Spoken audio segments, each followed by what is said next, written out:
Salawat dan salam mari kita sama-sama curah dan limpahkan kepada junjungan alam baginda Rasulullah SAW yang banyak dan penuh jasa buat kita untuk mengenal perjalanan hidup dunia akhirat, yakni membawa syariat iman, Islam dan takwa kita kepada Allah Subhanahu wa ta'ala. Pada kesempatan sore hari ini yang akan kita bahas dalam persoalan menyangkut dengan persoalan ketauhidan dan menyangkut dengan persoalan bagaimana Allah memberikan tanda-tanda kemuliaannya Allah buat kita selaku hamba-Nya, agar selalu kita memperhatikan dan melihat dan mengingat bagaimana Allah yang maha segalanya. Di dalam hadis qudsi Allah menyatakan, tafakkaru fi khalqillah wa la tafakkaru fi dzatillah. Jadi begini, ada Quran, ada hadis, ada athar sahabat, ada maqalah atau ucapan ulama. Al-Quran adalah kitab yang diturunkan, isinya adalah kalamullah. Jadi kalau Al-Quran satu kalam Allah yang disampaikan kepada Rasulullah sebagai utusannya, yang tertulis dan termaktub di dalam kitab yang disebut dengan Al-Quran, juga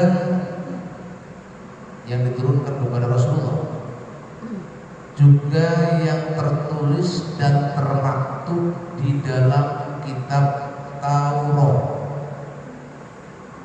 juga yang tertulis dan termaktub di dalam kitab Injil, juga yang tertulis dan termaktub di dalam kitab Zabur.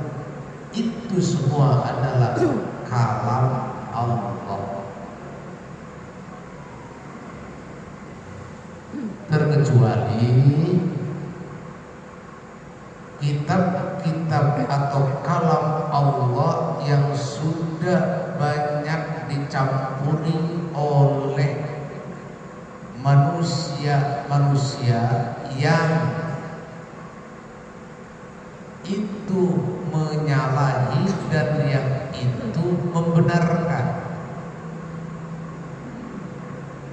Yang menyalahi ada yang terkutip di dalam kitab yang namanya Perjanjian Baru dan Perjanjian Lama.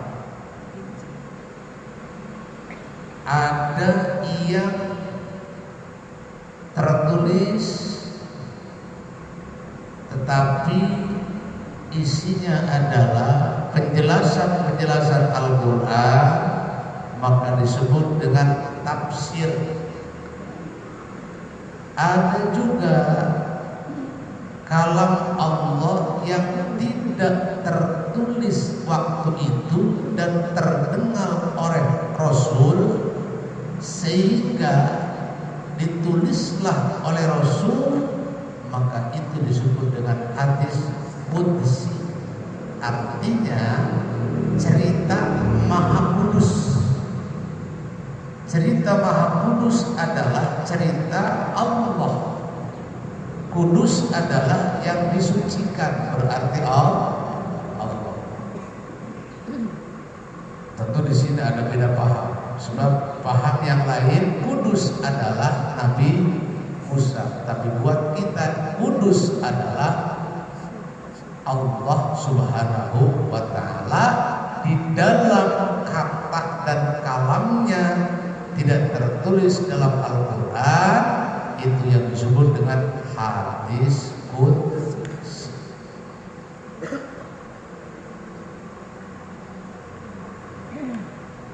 Hadis qudsi Allah menceritakan, Allah mengatakan di dalam hadis qudsi yang berbunyi tafakkaru fi khalqillah.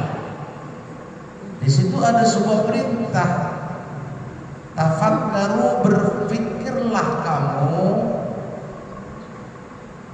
tentang apa yang kita pikiri, fi khalqillah, tentang kekuasaan Allah. Berarti kalau itu perintah, otomatis nanti dalam perintah itu ada yang wajib. Maka di situ adalah tafakkaru, isinya adalah perintah wajib. Kenapa perintah wajib? Karena dengan berpikir tentang kekuasaan Allah, nanti kita akan dapat nilai tambah. Apa tuh nilai tambahnya? Iman jadi kuat. Iman jadi tidak meragukan, tidak ragu-ragu. Melaksanakan perintah dan mengamalkan perintah dengan penuh ketulusan, dan merasa takut akan ada ancaman, dan merasa makin cinta kepada Sang Khalik yang menciptakan kita. Tuh, berarti sore hari ini nanti kita akan kutip, akan kita simpulkan sementara. Berpikir di sini adalah suatu perintah Allah, maka wajib kita berpikir dengan 5 pemikiran. Sore hari ini insyaallah sudah jelas.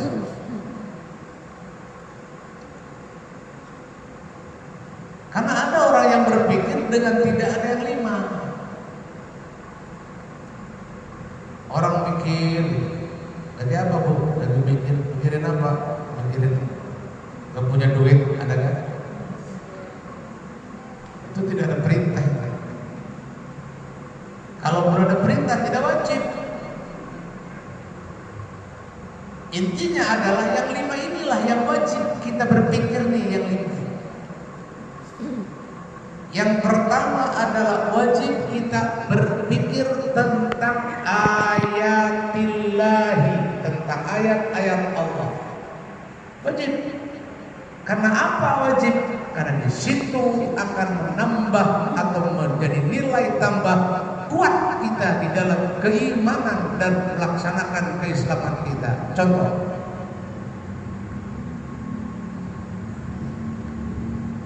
coba ibu sesekali melihat langit yang sebegitu luas. Nah, akan tambah nih keyakinan kita nih. Coba ibu melihat sesekali langit yang sebegitu luas. Saya tanya dan ibu boleh pikir tuh, ada enggak tihangnya itu langit yang begitu luas?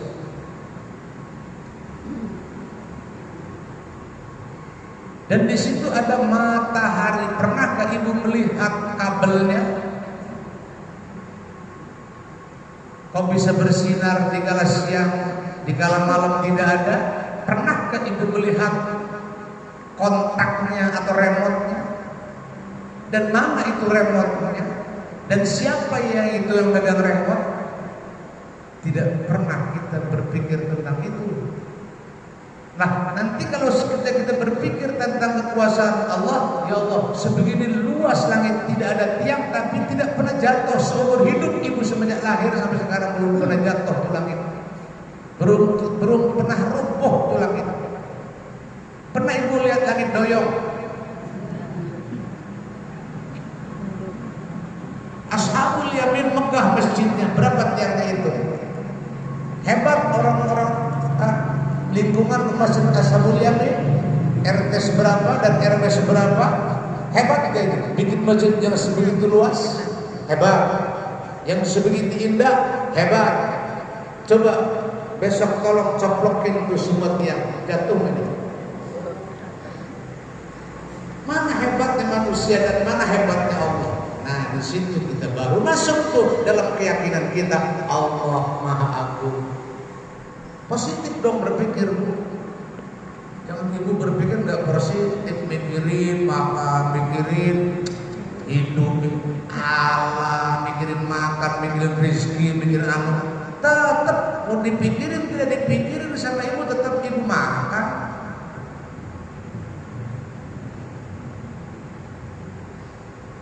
Boleh nggak saya buktiin nanti? Percaya nggak saya buktiin? Ibu diam aja, bagaimana diam aja, yakin nggak bakal makan?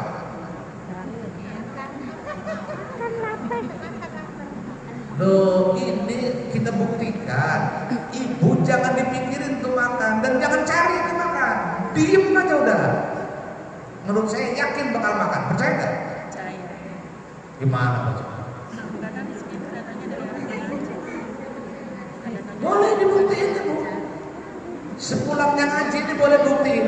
Pulang ibu jangan ngomong, jangan nanya, jangan cerita, diem 1000 bahasa. Jangan makan, diem. Yakin besok ibu bakal ditanya tuh sama anaknya, sama bapak, sama suaminya. Mamamu gimana itu? Kok diem terus itu? Nggak makan, nggak apa gimana itu? Coba tanya sama kamu. Diem aja. Pak, Mama diem aja, nggak gimana. Loh, kenapa ya? Iya, sakit kali, nggak tahu. Panas badannya, ya panas. Ya wajar panas dong dari hari ini sampai besok nggak makan. Panas kan? Emang lagi musim panas. Coba kamu beli bubur nak, atau kamu beli uduk nak. Coba tanya sama suaminya. Makan ya, diem aja, jangan ngomong ibu, diem aja, diem terus. Yakin gak makan? Makan. Besok pas tiba suaminya, anaknya beliin bubur. Diem aja, disuapin gak sama anaknya? Disuapin, baru tuh, udah disuapin baru. Buktinya makan ya.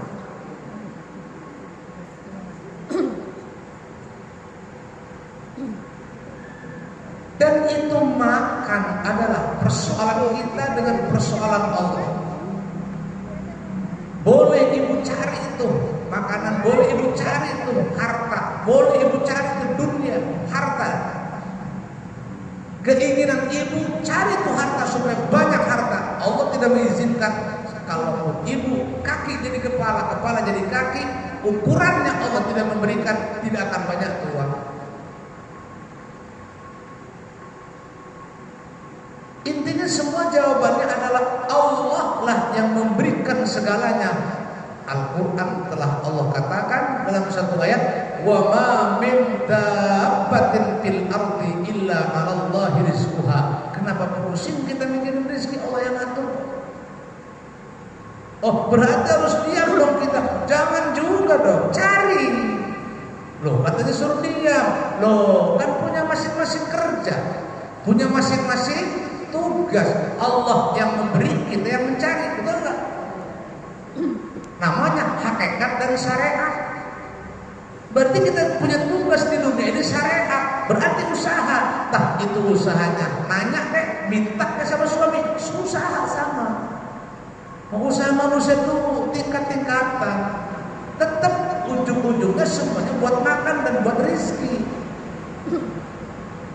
Jangan Jangankan ibu, uang bayi aja usaha.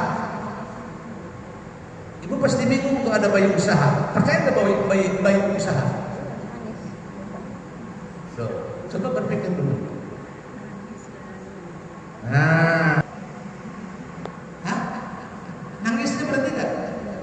Berarti usaha atau si bayi? Apa usahanya? Usaha. Apalagi sekelas kita, bukan bayi, berarti harus usaha. Namanya syariat.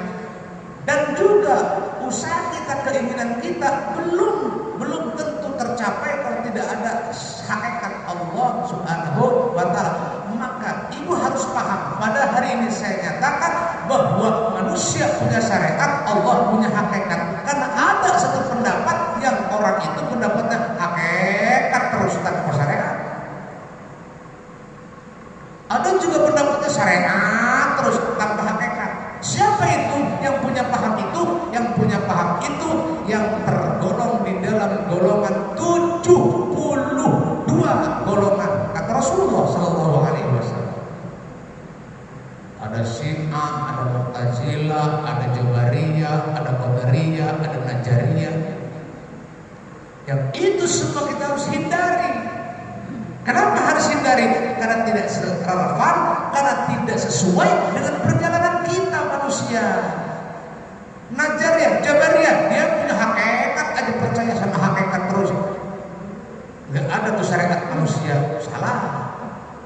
Ada juga Najariyah. Kalau Najariyah syariat aja, Allah nggak bisa apa-apa, Allah nggak ada, Allah tidak kelihatan, maka tidak ada kerjaan itu kalau nggak kelihatan. Salah. Maka kita menyatakan ada usaha dan ada yang mengasih dalam usaha. Nyatanya Allah disebut hakikat. Jadi ada hakikat, ada syariat, ada makrifat. Setelahnya kita tahu syariat, syariat itu adalah perjalanan manusia. Kalau pengen selamat, ibadah. Apa tuh ibadahnya? A, B, C, D. Kalau pengen makan, usaha, harus cari duit biar diberi nasi. Apa tuh caranya? Apa aja caranya? A, B, C, D. Tinggal ibu satu lagi yang belum ibu jalani, makrifat kita kepada Allah. Bagaimana makrifat? Ibu harus tawajuh, ibu harus takarrub. Maksudnya harus lebih dekat lagi dengan Allah Subhanahu wa Ta'ala. Satu, bahwa berpikir positif adalah berpikir tentang ayat-ayat Allah, tentang kejadian-kejadian Allah yang segalanya dan maha segalanya, yang maha bisa dan maha perkasa, maha tidak ada bandingannya. Itulah Allah. Makanya kalau ada orang yang nggak percaya Isra Mi'rajnya Rasulullah sampai ke sana, itu orang yang nggak punya hakikat. Itu orang nggak punya hakikat. Kan masih ada tuh orang yang nggak percaya tuh perjalanan Rasulullah. Sebentar lagi bulan apa nih? Sebentar lagi bulan apa? Hah? Jumadil Akhir. Jumadil Akhir atau Jumadil Akhir apa? Ya Rajab. Rajab itu ada sejarah apa? Isra Mi'raj. Nah, ibu tadi ada apa? Bulan Fatimah ya? Belum. Ya sebentar lagi ada bulan Fatimah. Kalau ibu yang kerjakan itu harus tahu judul dulu. Kalau ibu yang kita lakukan itu harus tahu apa maksud dan tujuannya. Boleh nggak sedikit saya nyentil dan boleh nggak bertanya tentang ibu yang akan melakukan kegiatan Maulid Fatimah? Boleh nggak saya tanya? Dan ibu yakin, dan ibu pas, dan ibu jelas, jangan sampai remang-remang, jangan sampai nggak jelas. Kalau Maulid Fatimah itu apa sih maksudnya?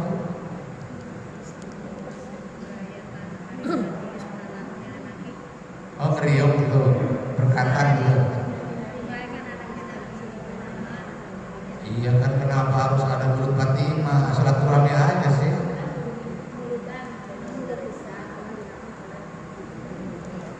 Boleh nggak saya kasih pendapat? Boleh Pak Ustadz, biar nggak ini. Maulud itu dari walada. Yuladu berarti lahir.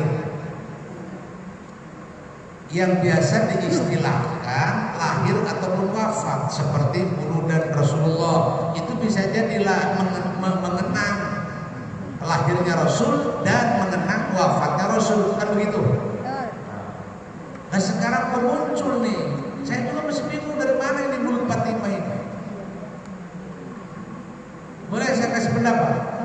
Mulut Fatimah itu isinya kegiatan mengenal sejarah. Siapa? Sejarah Siti Fatimah. Cuman maka sebut dengan mulut Fatimah. Cuman saya tanya, Bu, Fatimah mana?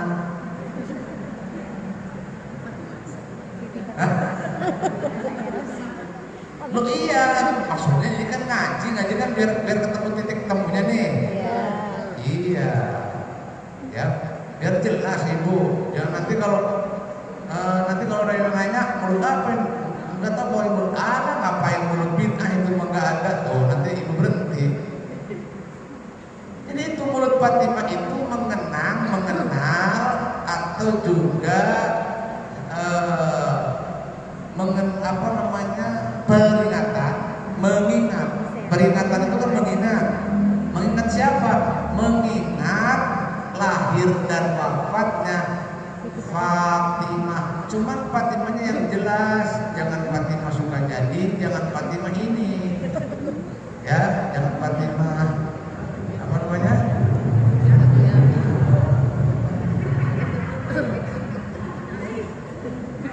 Jangan Fatimah janda muda.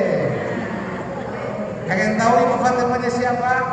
Fatimahnya ada dua. Satu Fatimah Zahra putri Rasulullah. Dua Fatimah ibundanya ulama dan waliullah Syekh Abdul Qadir Jailani.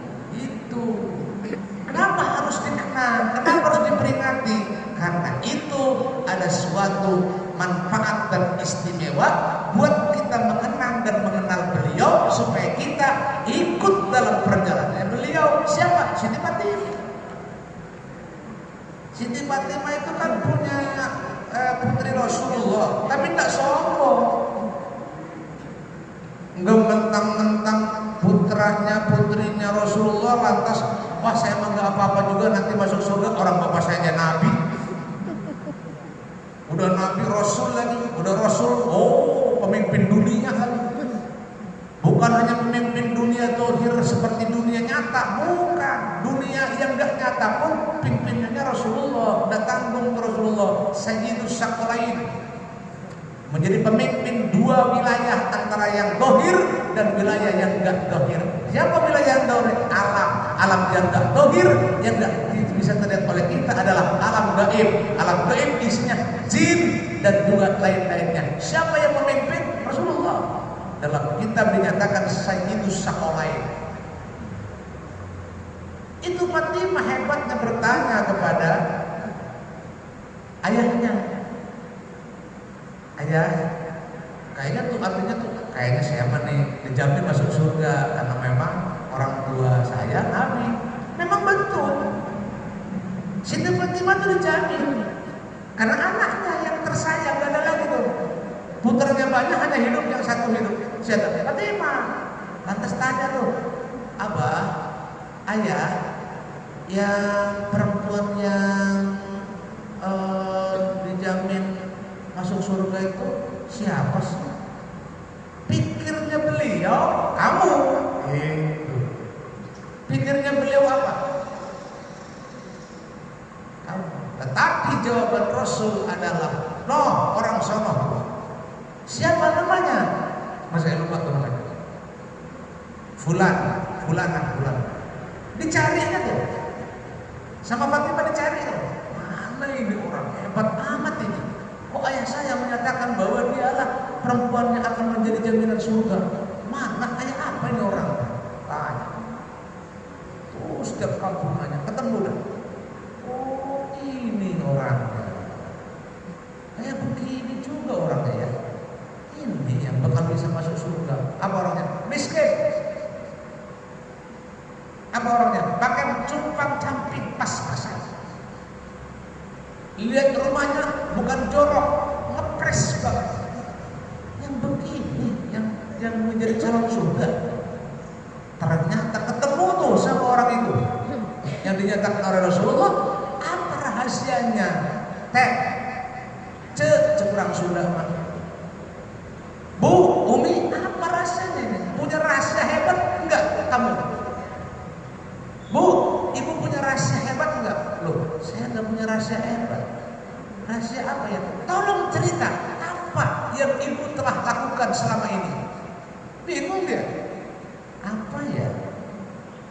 Loh, ayah saya ngomong jaminannya surga.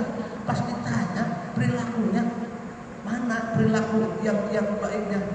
Bingung dia, apa ya? Oh, ternyata dia tidak pernah mengakui amal kebaikannya. Masya Allah. Tidak pernah mengakui amal kebaikannya.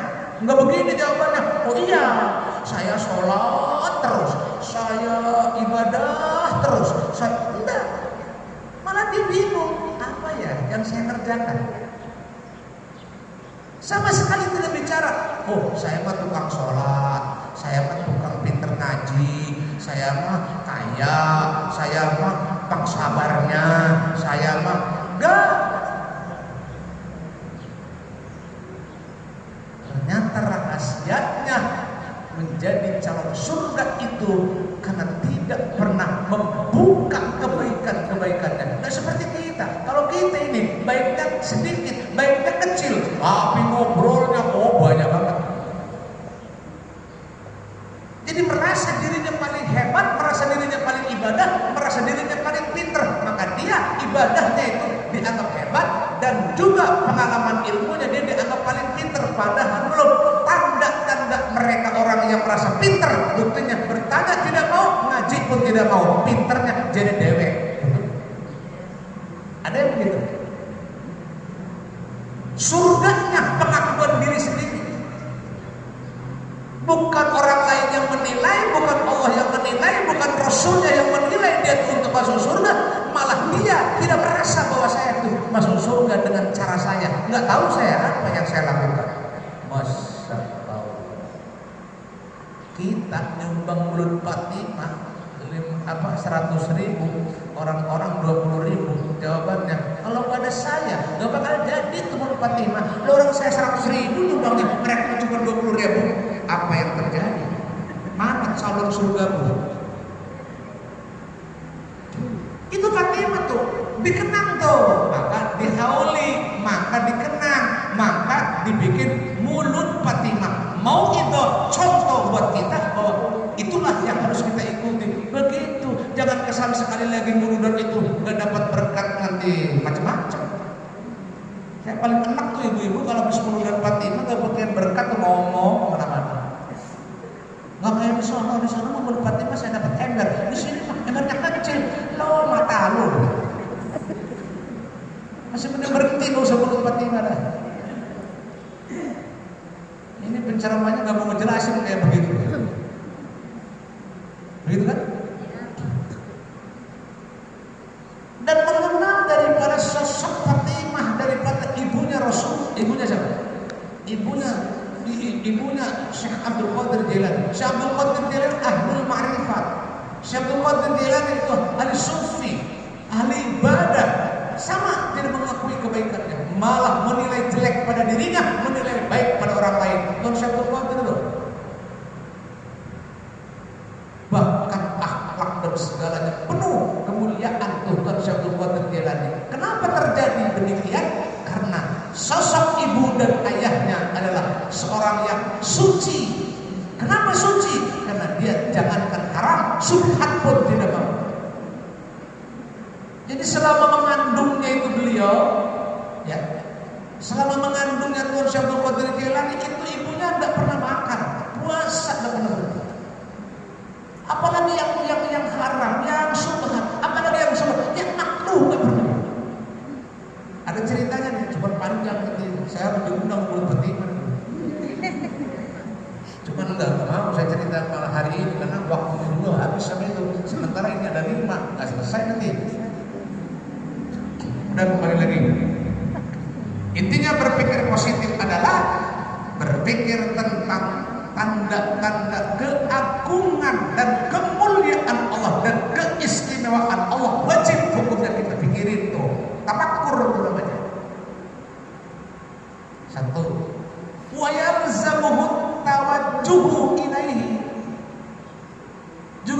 kedua, setelahnya kita berpikir tentang ayat Allah, yalzamuhu tawajjuh. Wajib kepada kita tawajjuh. Tawajjuh itu bahasa kita konsentrasi. Konsentrasi pikiran. Ya Allah, luar biasa. Begitu. Kalau tidak konsentrasi berarti kita tidak menyikapi. Hanya tahu, oh iya ya, langit tidak ada tiangnya, Allah hebat ya. Itu belum masuk. Belum masuk. Konsentrasi. Bila perlu ibu merasa bahwa ya Allah, tidak ada apa-apanya manusia, apalagi kita ya Allah. Jadi merasa apa ya? Tawajjuh itu konsentrasi yang pada akhirnya kalau di bahasa ibadah sholat itu khusyuk, yang pada akhirnya kalau khusyuk kan nyerap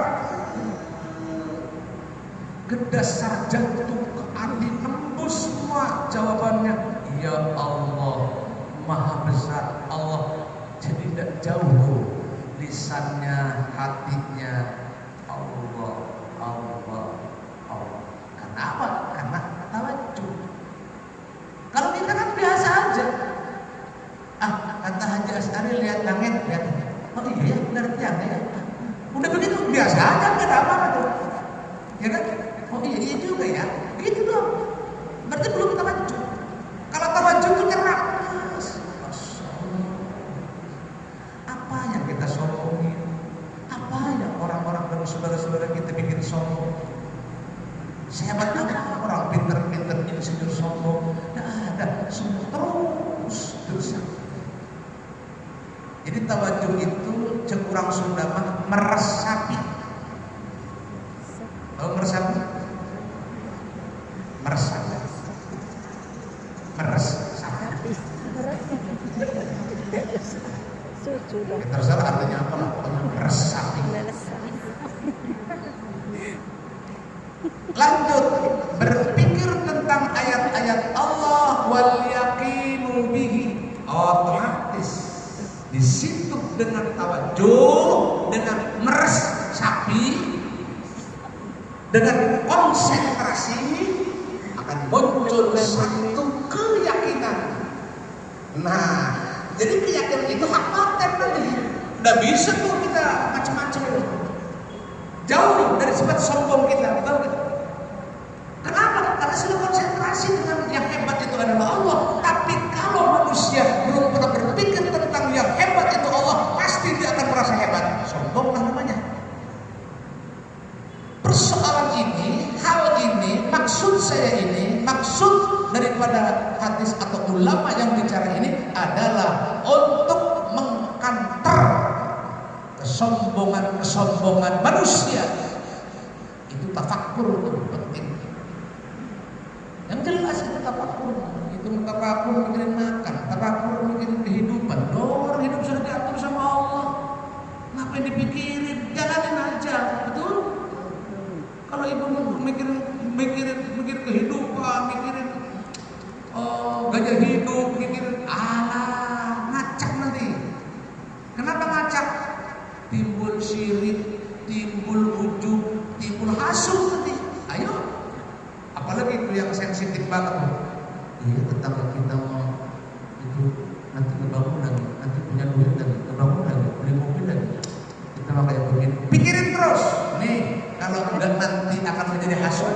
Pikirin terus beli. Pikirin terus tuh yang kayak begitu. Yakin akan menjadi sifat. Enggak kita bisa ini seneng gitu. Cemburu sosial. Nah, kalau sudah hasud, kalau sudah cemburu sosial, kalau sudah apa yang terjadi? Apa yang terjadi? Rusak agamanya, rusak imannya, coplok. Bukan hanya imannya, bukan hanya agamanya, yang rusak badannya, TBC.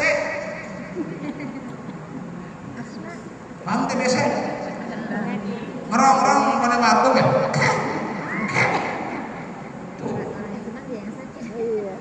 Biar tahu kalau ibu berpikir tuh yang bagaimana nanti yang bikin TBC itu bikin tetangga. Jangan bikin tetangga itu. Bila perlu bikin tetangga itu kalau sudah tafakur dengan yang positif, bu, bikin tetangga, lihat tetangga yang kaya. Alhamdulillah ya Allah, berikan milik dan rezeki banyak bersama orang itu. Ya Allah,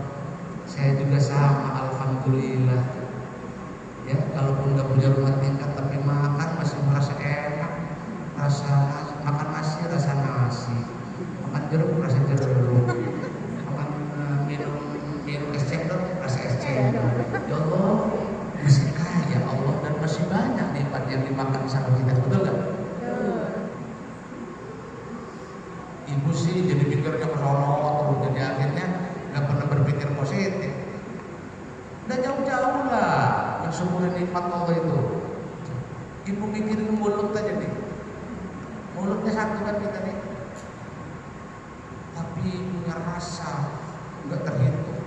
Boleh kita buktikan. Ibu suka makan jeruk, makan rasa apa tuh jeruk? Asam manis. Ya terlepas manis dan kecutnya pokoknya rasa. Terus ibu makan durian pernah? Nah, Pernah rasa apa tuh? Nggak rasa jeruk? Loh, nggak rasa durian? Siapa yang dibikin rasa kayak begitu? Allah. Nikmat di hati tuh. Ibu-ibu nunggu ketene saya campur gitu. Paham orang ngomong Sunda?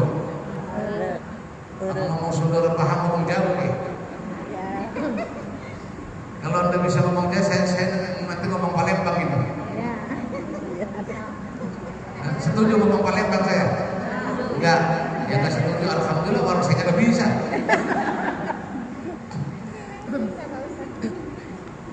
Itu.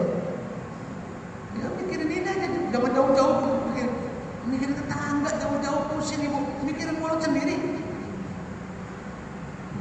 Makan lemper, rasa lemper tapi beras. kenapa nggak makan buras rasa jeruk? Ya? Terus pernah nggak ibu pesan sama Allah? Ibu pesan sama Allah, yang bikin itu semua siapa? Yang bikin itu semua siapa? Allah. Yang bikin rasa itu. Pernah ibu dulu request? Pernah dulu ibu pesan? Pernah dulu online ke Allah? Ya Allah, saya kalau makan jeruk nanti rasa jeruk ya. Kalau saya makan nasi nanti rasa nasi ya. Kalau saya makan ikan nasi nanti makan ikan nasi rasanya ikan asin ya. Tidak pernah ibu. Tapi Allah berikan tuh, itu rasa ikan asin, itu rasa telur, itu rasa daging. Lah orang daging aja rasanya berapa macam itu? Ada rasa sapi, ada rasa kerbau, ada rasa kambing. Betul nggak? Betul. Kenapa nggak sama kalau sama daging? Allah beri banyak. Tafakkaru fi khalqillah. Ini nanti ibu akan nambah keyakinan bahwa Allah Maha segala. Kuat tuh tauhid kita. Lanjut, aufi nikmatillah. Juga ibu berpikir tentang bagaimana nikmat Allah. Ada juga berapa tuh kalau itu sampai Allah katakan dalam Al-Quran, wa in ta'uddu ni'matallahi la tuhsuha. Kalau kita menghitung nikmat Allah, la tuhsuha, tidak akan bisa terhitung. Dari menghitung mulut tadi, ya Allah. Terus lidah ini kenapa ya? Lidah ini kita kok kenapa lemes ya? Bu, coba kalau ibu Allah bikin tangan ibu lemes kayak lidah mau nggak?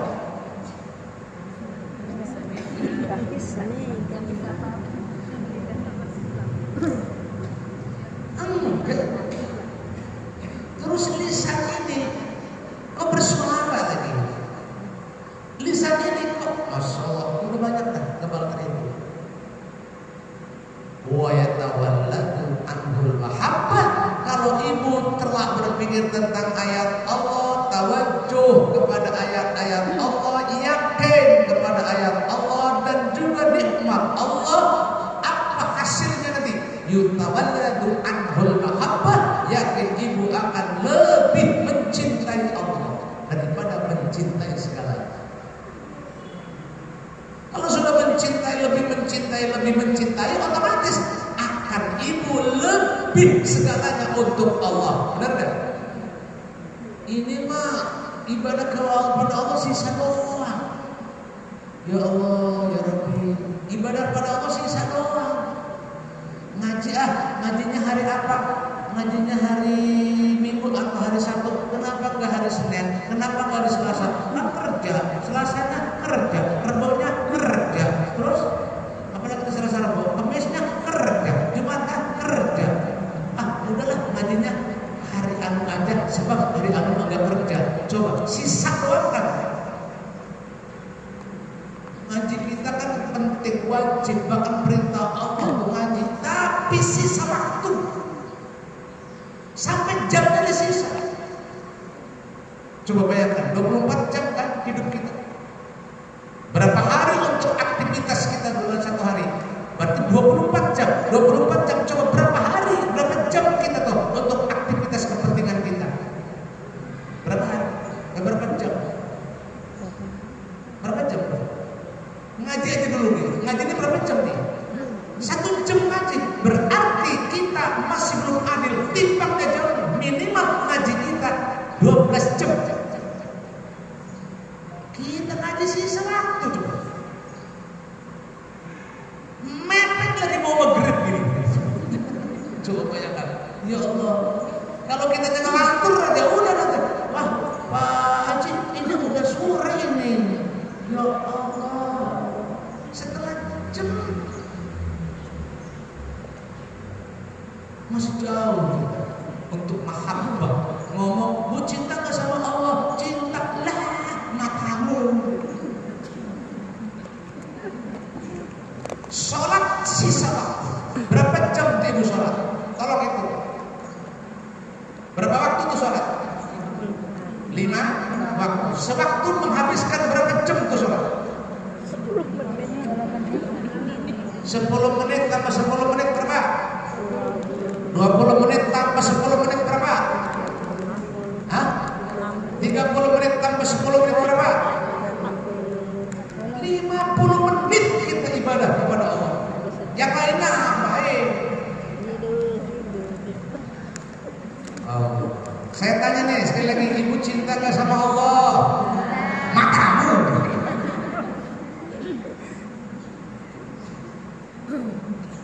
Inilah hasil tafakur nih kayak begini. Baru tuh ibu tuh, iya ya, oh iya jawaban. Bukan berubah. Berubah dong sekali-kali. Kenapa berubah? Oh ngaji ini minimal kita dibikin 5 jam pingsan kali.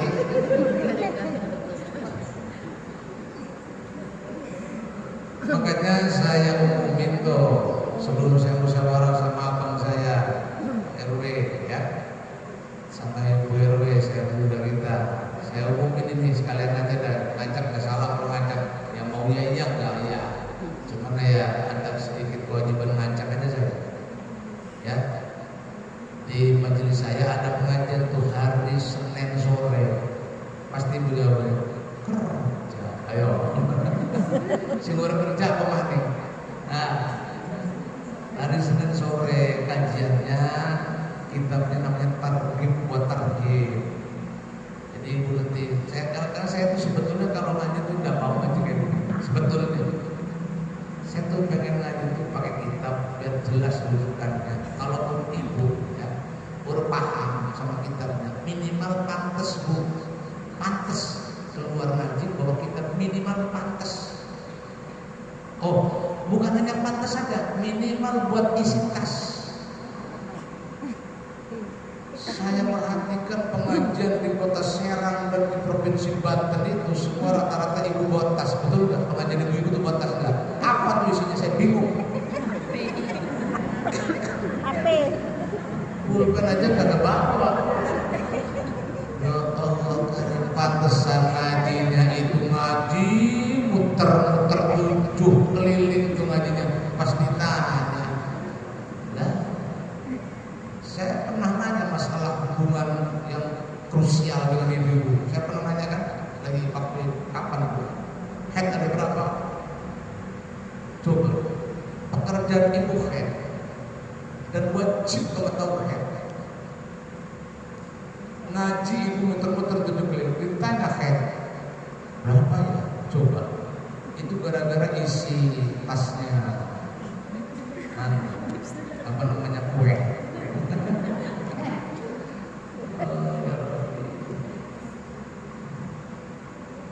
Makanya saya alhamdulillah setiap pengajian di luar selain di sini saya nggak mau. Saya ini di Pasar Rawa, ibu siapa?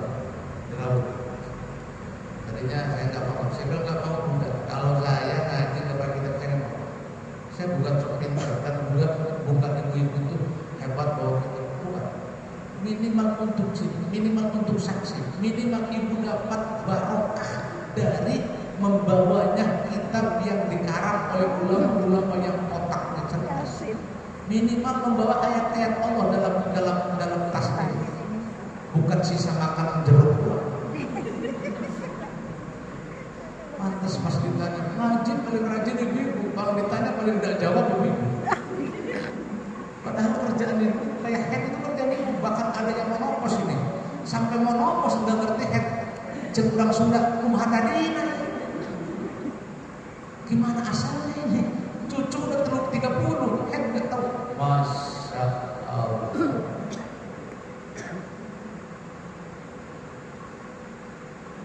Orang BMT itu dulu saya terakhir BMT dengan Pak Bupati Bunyamin almarhum sama Bu Ibu Bupati. Gerakan saya awal BKMT. Oh, saya senang kok BKMT namanya Bupati Gaduh. Nah itu pas ngaji. Aufi waqtillahi, atau juga nanti ibu berpikir tentang bagaimana ada janji Allah. Bagaimana itu ada janji Allah? Juga kalau ibu berpikir tentang janji Allah bahwa orang yang A, B, C, D amal soleh dan solehah nanti akan dapat surga, yakin tuh hasil daripada pikiran itu ya tawalladu anhur rubbah, yakin ibu akan lebih cinta kepada Allah karena janjinya tidak pernah bohong. Aufi wa'idillah, atau juga ibu sesekali berpikir tentang ancaman Allah. Makanya itu ada tuh di dalam mantu-mantu. Ayo dulu, dulur, jadi wong aja tak kabur. Mari Allah kudu syukur, ingat yang bakal ning kubur. Pikirin tuh. Ya.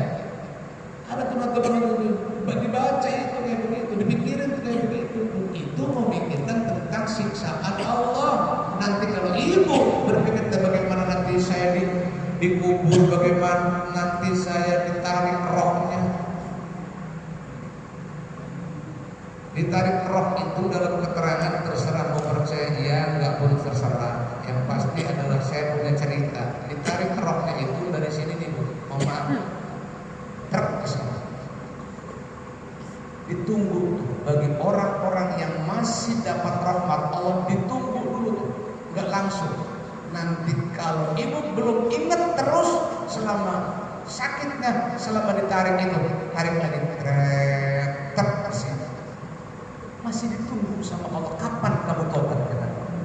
Tarik lagi dari sini, tarik lagi dari sini. Itu rasa sakitnya yang tidak ada sakit sesakit di dunia, tidak ada.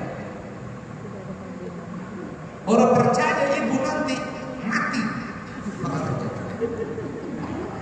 Bagaimana tuh rasanya lagi ditarik roh? Belum lagi nanti badan itu berdiri. Pernah nggak bu? Pernah nggak dengar nyanyian Syakira? Saya bukan nyanyi di masjid, tapi nyanyinya ini nyanyi baik.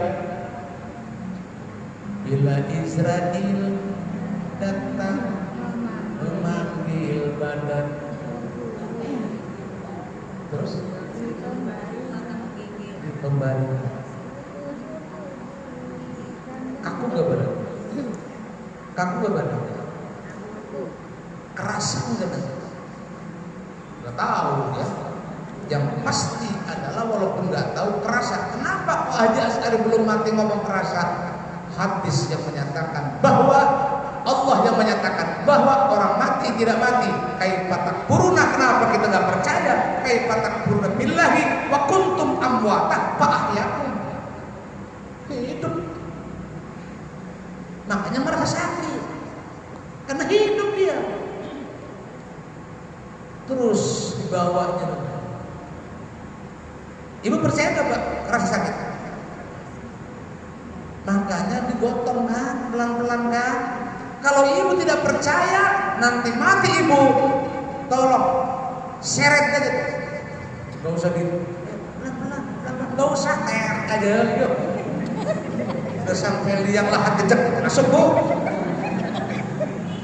Kenapa nggak percaya bahwa itu sakit? Kenapa mesti pelan-pelan? Jangan pelan-pelan.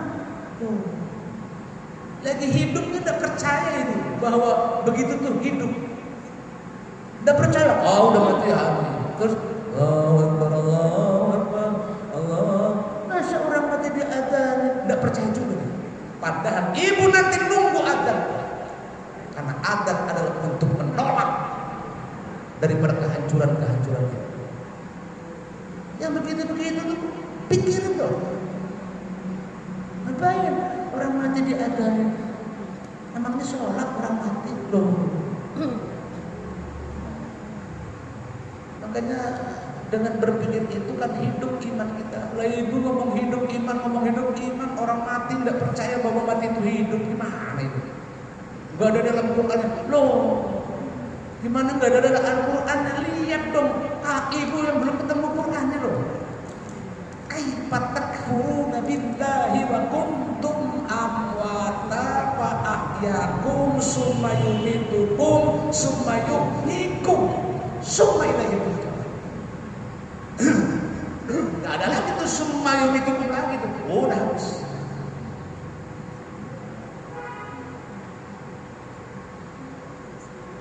Akan apa itu berpikir tentang ancaman Allah? Yutawalladu anhurruhbah. Ibu akan lebih hati-hati dalam hidup. Betul? Iya, kalau ibu hidupnya pengen hati-hati, ya ingat tuh ancaman Allah. Orang kita mah hati-hati bu, hati-hati apa? Ibu mau jalan nih, ibu mau jalan ya kan?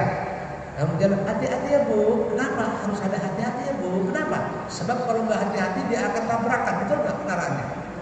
Oh berarti jangan sampai tabrakan, begitu kan? Iya. Nah kita juga sama. Hati-hati bu, hati-hati apa ini? Hati-hati hidup yang benar karena nanti ada ancaman. Oh begitu. Orang mau naik kendaraan, mau jalan aja ibu sudah ngomong hati-hati. Ibu lagi di perjalanan dunia mau ke akhirat kok nggak dibikin hati-hati.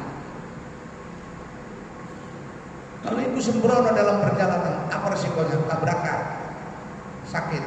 Ibu sembarangan dalam perjalanan dunia, jangan salah. Nanti apa yang ibu harus terjadi dan ibu harus terima? Kalau bukan satu sakit yang tidak tahan nanti sana. Kita boleh tunduk. Au bitaksirin nafsi al-ta'ah. Jangan menghinakan diri kita, mengecilkan kita anin taat kepada taat, betul saya. Jadi coba ibu, taat kepada Allah jangan yang kecil dong, jangan waktu yang kecil, jangan hari yang kecil. Ini sisa, tadi saya dulu jelasin. Sisa waktu, sisa kehidupan yang nggak jelas, sisa main HP, sisa TikTok. Gimana ini? Berarti ibu selama ini belum berpikir positif tentang persoalan akidah dan persoalan tauhid. Itu saja tuh, selesai sudah. Dan masih ada sebetulnya tambahannya. Ya, setelah daripada kita mengenal yang 5 ini, berpikir yang 5 yang positif ini, ada lagi nanti rasa mahabbah kita, cinta kita kepada Allah, enggak asal-asalan, tetapi cinta kita kepada Allah harus mengenal 10 tingkatan cinta kita kepada Allah. 10 cinta kita kepada Allah. Ya bagaimana? Itu saja, barangkali waktu juga yang membatasi. Mohon izin dan mohon maaf atas apa yang saya sampaikan dan apa yang saya uraikan ini dalam tutur dan bahasanya agak keras-keras. Mohon izin, mohon maaf. Karena itu insya Allah suaranya keras tapi hatinya halus. Ya, artinya nggak ada apa-apa di balik ini semua, hanya mari kita tingkatkan kesemangatan ibadah kita kepada Allah.